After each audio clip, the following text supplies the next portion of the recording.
So the continued fallout for Terra Luna continues. So now what's transpiring here is that we knew that basically Do Kwon who was one of the founders of Terra Luna, was under investigation from South Korean regulators and South Korean investigators. Okay, so now it is expanding out to employees of Terra Luna, specifically developers, things of that nature. So we're going to jump into that here on this video. And in fact, let's go real quickly over to and look at what's going on with Terra itself. Now we've got two Terra, right? We've got Terra Luna itself up 15%. Now it dropped over 80+% from when it launched.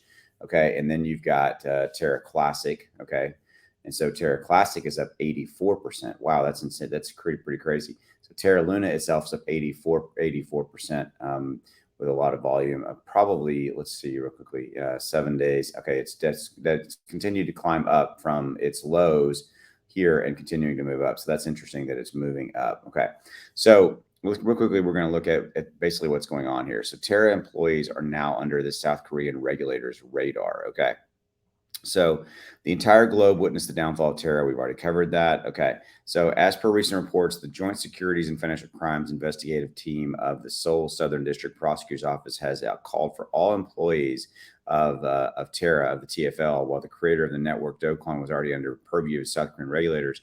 Employees, including the developers, were drowning in troubled waters. Okay, so the developers are also under investigation as well. By the way, gotta give a shout out to Watcher Guru. They do a really good job of keeping up to date on their Twitter and on their website of this information. Okay, so here you go. An array of revelations pertaining to Kwon come to light following the demise of Luna. More recently, prosecutors investigating the case garnered access to a statement that Kwon had forcibly released the asset. The employees that are now being dragged into the probe noted that the pilot model had failed and even the ability to collapse at any point. So this was when Terra first came out back in the day, along with obviously its stable coin UST.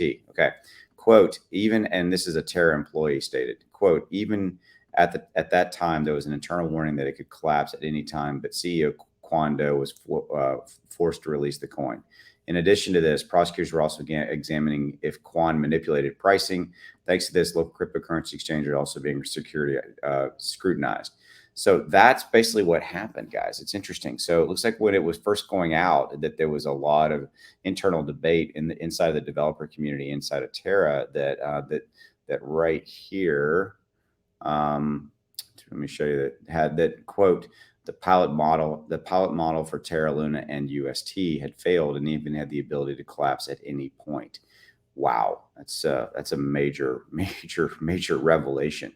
This is all now talking about what's happening with Terra 2.0. And everything that's gone on with that. Now, Terra 2.0 has dropped 80+% when it came out. But this is the bigger story. This is the bigger story, that the pilot model had failed. And interesting. So I'm going to leave you with that. But to that, plus the fact that now the developers are under full investigation, and this is a significantly breaking scenario. Wow. Okay. So that's what I've got for you. As always, I appreciate you. Have a good one. Stick around. More Terra Luna content coming as I see it coming out. See you.